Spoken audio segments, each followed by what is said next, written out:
Hey guys, just finished my running session for this day. Took a couple of days of break. I had to go some places, so couldn't actually take time to run. Um, so yeah, today after say a couple of days, today was a new day.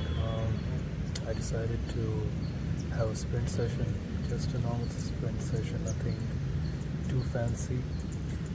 So what I did was took a warm up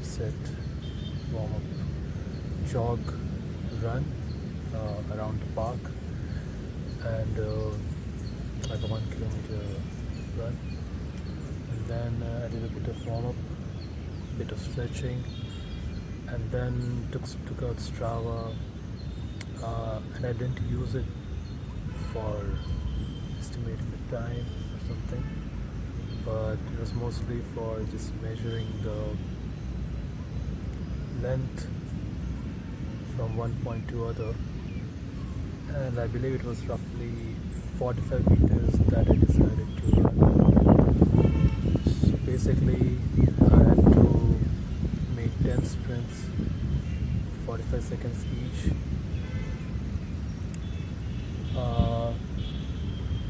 Sorry, what? I have to make 10 sprints of 45 meters each. The grassy area here is a bit bumpy, so I had to find a place, and luckily I got this place. I think I could have done better, considering I was taking ample amount of rest. I would say more than what was required. I did run, I did make 10 sprints, and after the end of the 10th sprint, I felt like that I still had a bit more in my tank. I could have done 2-3 sprints more, and I think that I need to take into consideration next time. Next time I'd look to increase the distance that I'm running or decrease the time I'm taking between the intervals. I think I took a bit too long to recuperate, but yeah, so that's that. Yeah, so I can't access the data, but from what I remember, it was like for the first sprint it was like 6.25 seconds for 45 meters, which I believe is terrible for my standards. And yeah, I mean, I did manage to. Obviously, that was my worst out of all the 10 sets. Obviously, you can say that. But it was the first sprint, and I was kind of, getting used to how my muscles are, working in terms of how we are coordinating, how the muscles have, the leg muscles especially, are going to coordinate among themselves to get the most optimized function. So yeah, and you could see in my next 2-3 and subsequent sprints I kept improving. And obviously there were like in middle like one or two sprints which were not as good. Sometimes I slept during running because I guess my shoes, as well as this sorry, my shoes and the grass and the dew along with it is not really conducive for the grip. I guess it always played in my mind that I might slip. So yeah, I mean, on an average I was getting timings of like 5.3, 5.4 seconds to complete 45 meters.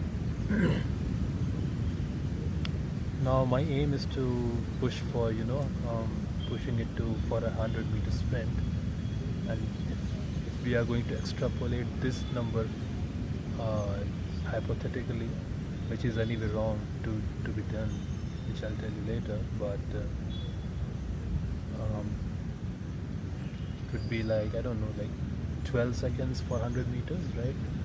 Uh, but obviously, when you actually have to run 100 meters, you have to consider that the speed is not constant for a person, and it depends on the cardio, the amount of stamina that runner has, especially when that person reaches the latter stages of that sprint, which is at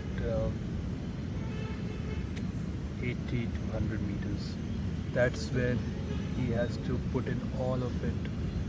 I mean, he should not feel he has something left in his tank. So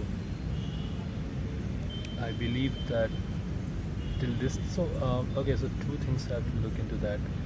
So I completed, like, let's say for an argument's sake, like for an argument's sake, that I finished in like 5 seconds 45 meters.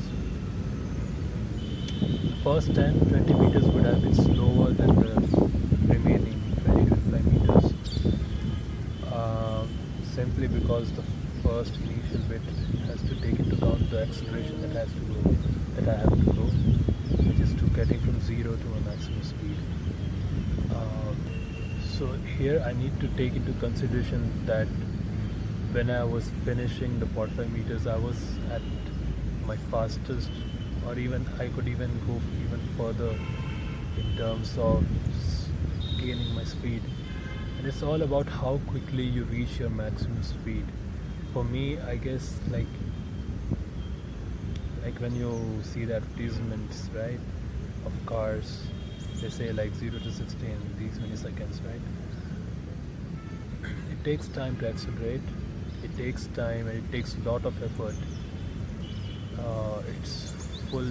Your strength comes into play. Your muscles, your strength of the muscles, the posterior muscles, the abs, not abs, but mostly your even torso, your hamstrings, calves. They all generate so much power, which provide the basis, foundational acceleration, and then you keep topping up till you have strength, which keeps on going till like 50, 60 meters, and then you start losing yours. If you have like lack of stamina, you stop losing. You start losing that velocity, that speed that you generated, and after that, it's just like somehow pushing yourself to reach as quickly as possible to the final to the finish line.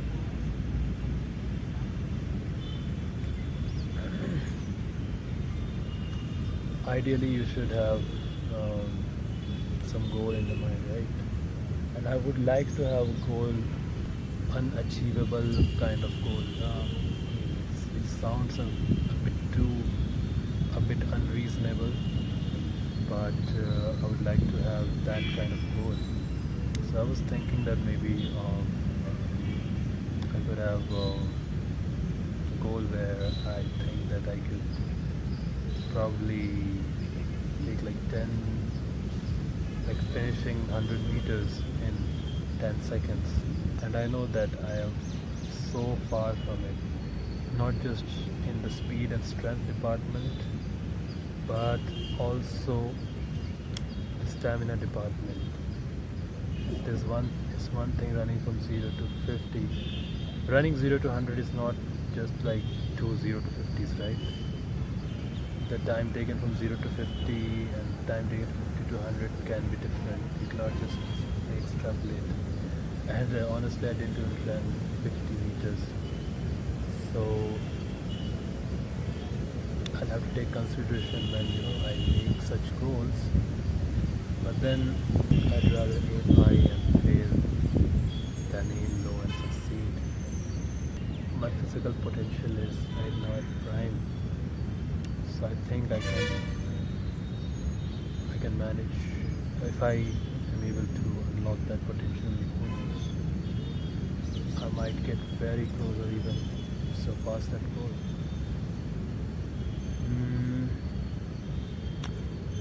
Now a lot of things have to be considered, like like if I'm analyzing today's performance, a lot of things has to be considered. I won't say the heat, the sun heat was making any problems. I think the weather was lovely. Right now it's a bit shiny, a bit sunny. When I was running, it was pretty much overcast. Usually, if you see the sprints that happen, it's in a very like cold timing, like during evenings, right?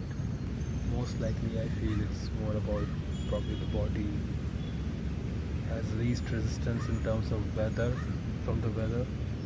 There's no like sun coming in and it's reducing the potential, reducing the efficiency in any way.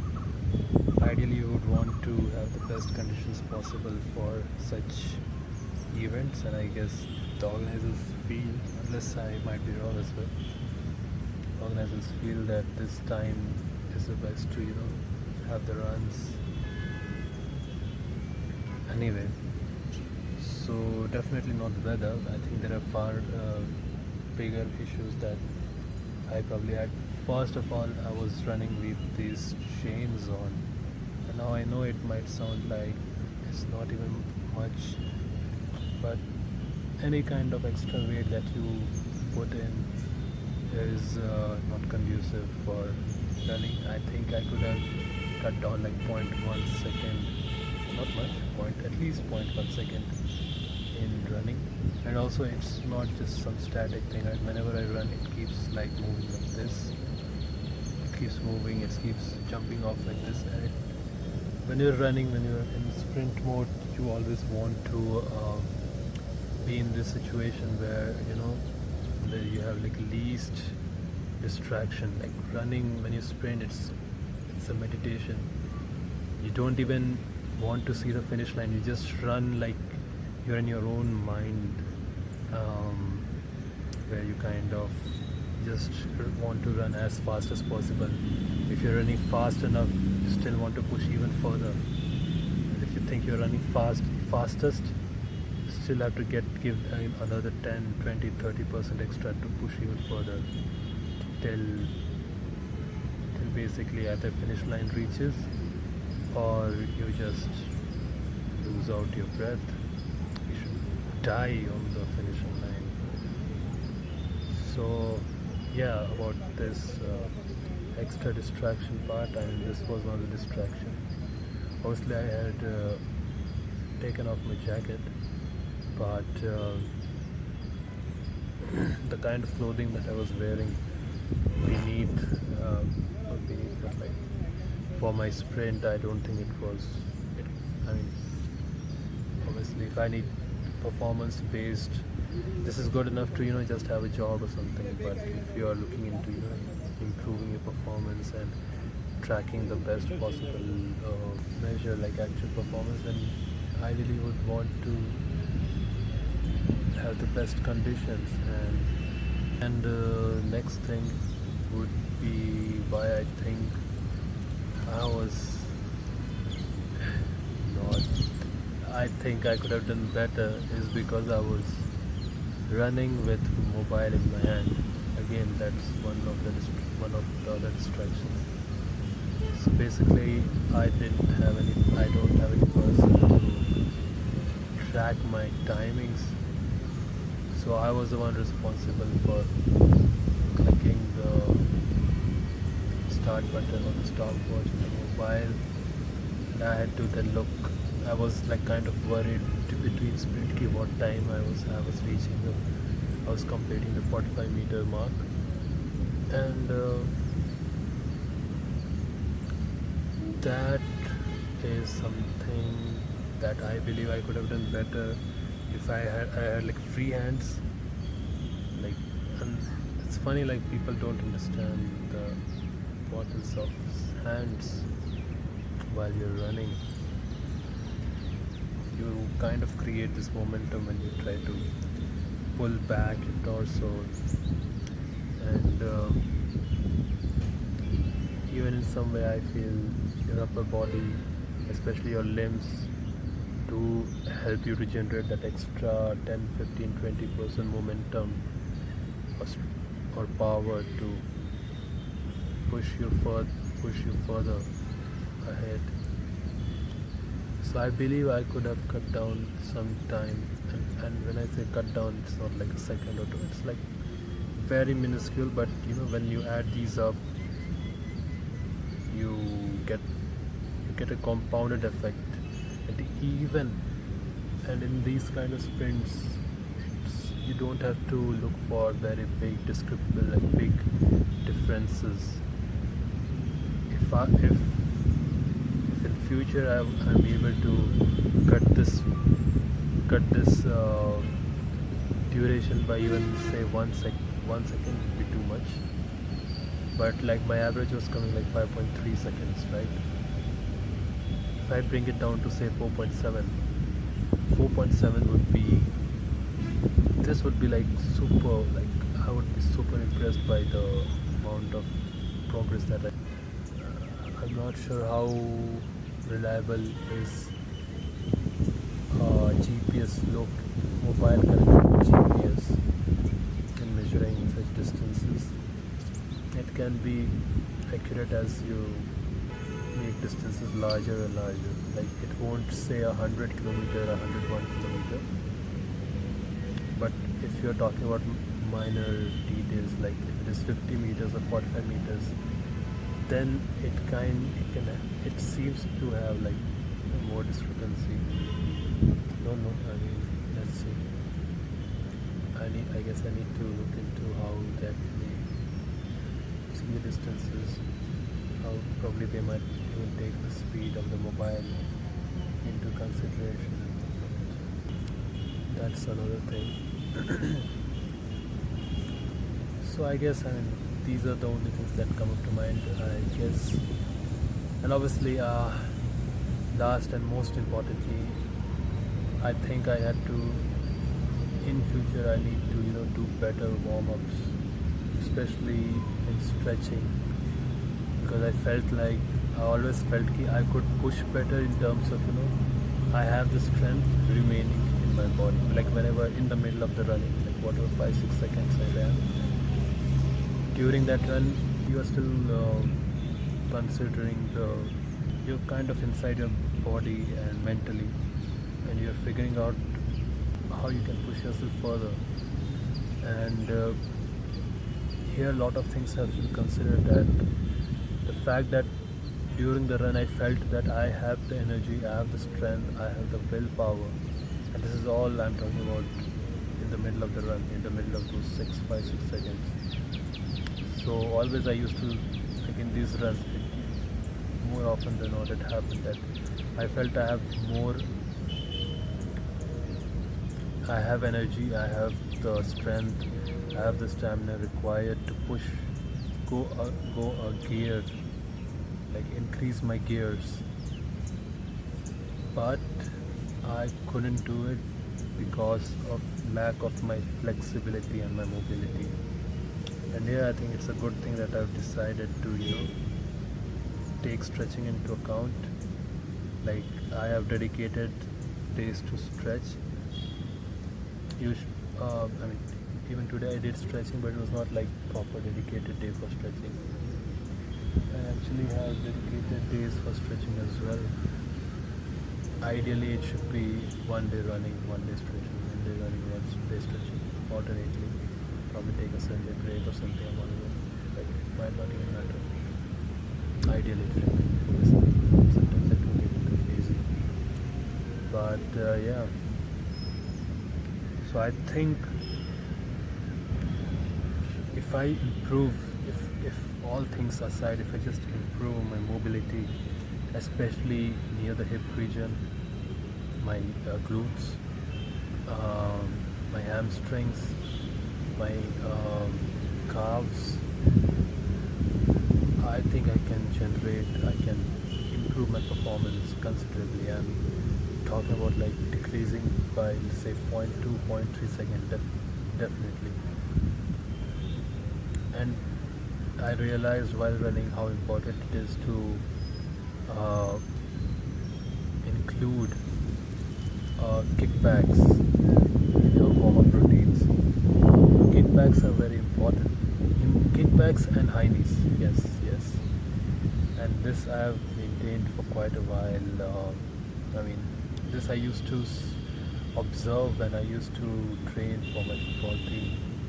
We like high knees and kickbacks are very important if you want to improve your running, if you want to improve your sprint. So that's that. Like running is basically alternate movement of kickbacks and high knees. The more fluently, the more fluently you are able to do these without any hindrance. Basically, it means I need to improve my kickbacks. Like some people cannot raise the knees high enough, or some people can't. When they're going for the kickbacks, they can't reach to their glutes. That is something which I'll have to consider. That is something which I have to take in mind. I have to improve my flexibility and mobility so that I am able to improve in both the fronts, and that, if included in my warm-ups, would enable me to sprint faster. I guess my storage is getting low, so I'll just cut it off short. I'll again put up my observations about my running progress in subsequent videos. For now, goodbye.